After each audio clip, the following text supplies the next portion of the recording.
ये तस्वीर 16 अगस्त 2021 की है। 2021 के अगस्त में जब अमेरिका ने अफ़गानिस्तान में अपना बोरिया बिस्तर समेटना शुरू किया, तब वहाँ से ऐसी न जाने कितनी तस्वीरें आईं। साथ ही साथ एक एक करके बंद होते इंडियन काउंसलेट्स की भी खबरें आ रही थी। 10 अगस्त 2021 को खबर आई कि इंडिया ने अफ़गानिस्तान में अपना आखिरी काउंसलेट बंद कर दिया। तब से अब तक इंडिया अफ़गानिस्तान के डिप्लोमेटिक रिलेशंस ठंडे बस्ते में पड़े थे, लेकिन इस तस्वीर के आने के बाद उम्मीद जताई जा रही है कि दोनों देशों में जो रिश्ते हैं दोनों देशों के बीच, उसमें नई जान आ जाएगी। दरअसल इस तस्वीर में एक तरफ जहां भारत के विदेश मंत्रालय के प्रतिनिधि हैं, वहीं दूसरी तरफ तालिबान के एक मंत्री हैं।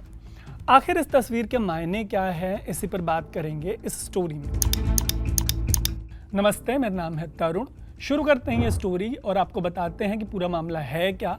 लेकिन सबसे पहले ऐसी ही स्टोरीज़ के लिए आप स्विच को फेसबुक, यूट्यूब और इंस्टाग्राम पे फॉलो और सब्सक्राइब ज़रूर कर लीजिएगा। ये एक तस्वीर अपने आप में कई कहानियां समेटे हुए है। तस्वीर में बाईं तरफ विदेश मंत्रालय के ज्वाइंट सेक्रेटरी जेपी सिंह हैं और दाईं तरफ तालिबान के डिफेंस मिनिस्टर मुल्ला याकूब। दोनों के बीच 4 से 5 नवंबर के दौरान अफगानिस्तान के काबुल में मुलाकात हुई। ये दोनों देशों के सरकार के जो लोग हैं, सरकारी अधिकारी या मंत्री, उनके बीच हुई एक आधिकारिक मुलाकात है। ये तस्वीर सोशल मीडिया पर वायरल है। इंडिया अफगानिस्तान के प्रतिनिधियों के बीच हुई ये मुलाकात कई मायनों में बहुत इम्पॉर्टेंट है। इम्पॉर्टेंट इस लिहाज से कि एक तरफ इंडिया ने आधिकारिक रूप से अफगानिस्तान की तालिबान सरकार के साथ मुलाकात की है, वहीं थोड़े ही दिन पहले पीएम नरेंद्र मोदी की चीनी राष्ट्रपति शी जिनपिंग से मुलाकात हुई थी। इन दोनों ही मुलाकातों पर पाकिस्तान की पैनी निगाह होगी। ऐसा इसलिए क्योंकि एक तरफ तो माना जा रहा था कि अमेरिका के जाने के बाद अफगानिस्तान पाकिस्तानी आतंकियों की पनाहगाह में तब्दील हो जाएगा। हालांकि ऐसा हुआ नहीं, क्योंकि अमेरिका के जाने के बाद अफगानिस्तान के रिश्ते पाकिस्तान से बहुत ज़्यादा ख़राब हो गए। वहीं दूसरी तरफ पाकिस्तान के हर मौसम का साथी बताया जाने वाला चीन भी भारत से नज़दीकियां बढ़ा रहा है। इतना ही नहीं है, भारत से आधिकारिक मुलाकात का चेहरा बने मुल्ला याकूब। मुल्ला याकूब तालिबान के फाउंडर मुल्ला उमर के बेटे हैं और मुल्ला याकूब को कट्टर पाकिस्तान विरोधी माना जाता है। मतलब इस मुलाकात को एक तीर से दो शिकार करने वाली मुलाकात भी कह के बुलाया जा सकता है। वैसे भी याकूब ने हाल ही में जो बयान दिए हैं उनसे साफ है कि तालिबान भारत के साथ मजबूत रिश्ते चाहता है और डिफेंस से लेकर मानवीय सहायता के क्षेत्र में तो अफगानिस्तान भारत से बहुत ज़्यादा मदद चाहता है। दोनों की मुलाकात के बाद इस बात के आसार हैं कि 2021 से ठप पड़े भारत अफगानिस्तान के रिश्ते फिर से पटरी पर लौट सकते हैं, क्योंकि जब से सिंह और याकूब की मुलाकात की तस्वीरें सामने आई हैं, तब से ये दुनिया भर में चर्चा का विषय बनी हुई हैं। तस्वीर के आने के बाद कहा जा रहा है कि दोनों देशों के रिश्ते बहुत जल्द बहाल होने की पॉसिबिलिटी है। हालांकि तालिबान वाले अफगानिस्तान के मामले में भारत फूंक फूंक कर कदम बढ़ाता आया है। वहीं आपको ये भी बता दें कि सिंध की इस तरीके की कुछ और दौरे जो हैं वो अफगानिस्तान में हो चुके हैं। सिंध के साथ जो इंडियन डेलीगेशन अफगानिस्तान गया, उसकी मुलाकात तालिबान के विदेश मंत्री आमिर खान मुत्ताकी और former prime minister Hamid Karzai से भी हुई। ऐसी मुलाकातों के बाद तालिबान का कहना है कि दोनों देश आपस में रिश्ते मजबूत करना चाहते हैं। एक बड़े बयान में अफगानिस्तान ने यह भी कहा कि वो अपनी ज़मीन का इस्तेमाल भारत के खिलाफ आतंकवादी गतिविधियों के लिए नहीं होने देगा।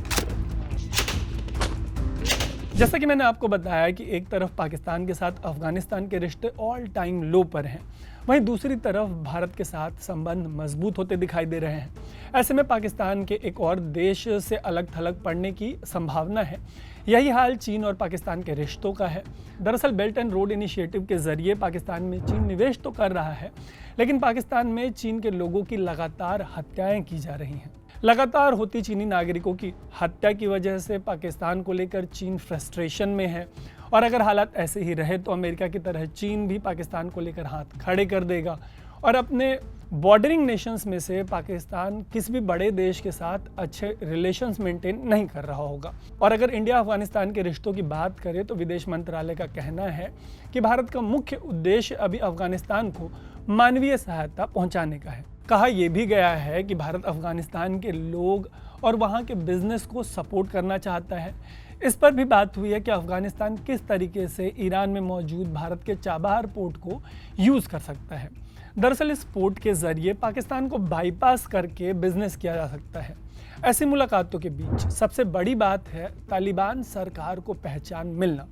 दरअसल 2021 में जब तालिबान ने अफगानिस्तान की सत्ता पर कब्जा कर लिया, तब से ही वो इंटरनेशनल कम्युनिटी से इस बात की अपील कर रहा है कि उसको रिकॉग्नाइज किया जाए। अभी तक चीन और यूएई जैसे कुछ देश हैं जिन्होंने तालिबान के एम्बेसडर्स को अपॉइंट करके उनको पहचान दी है। हालांकि दोनों ही देशों में लोकतंत्र नहीं है। ऐसे में अगर दुनिया का सबसे बड़ा लोकतंत्र भारत तालिबान को रिकॉग्नाइज करता है तो इससे अमेरिका और यूरोप समेत तमाम डेमोक्रेसीज को एक बड़ा संदेश जाएगा। हालांकि तालिबान को पहचान देने के मामले में भारत ने अभी तक फूंक फूंक कर कदम रखा है। इसी वजह से काबुल स्थित भारत की एम्बेसी 2021 से ही बंद है और जैसा कि मैंने आपको बताया कि 2021 में ही इंडिया ने वहां मौजूद अपना आखिरी काउंसलेट भी बंद कर दिया था। हालांकि तालिबान की पूरी कोशिश है कि वो इंडिया को वापस से लुभाने में सक्सेसफुल हो जाए, जबकि मीडिया रिपोर्ट्स के मुताबिक भारत अभी पहचान देने से ज़्यादा दोनों देशों के रिश्तों को नॉर्मलाइज करने की कोशिश कर रहा है। और अगर ऐसा होता है तो साउथ एशिया के देशों के बीच रिश्तों के ताने बाने के मामले में बदलाव देखने को मिलेगा। इस मामले पर जो हमारी ऑडियंस है जी स्विच की मतलब आप अपना एक्सपर्ट कमेंट बॉक्स में ज़रूर करिएगा कि पूरे मामले पर आपको क्या लगता है। ऐसी ही स्टोरीज़ के लिए स्विच को फेसबुक, यूट्यूब और इंस्टाग्राम पे फॉलो और सब्सक्राइब ज़रूर कर लीजिएगा। देखते रहिएगा स्विच। मेरा नाम है तरुण।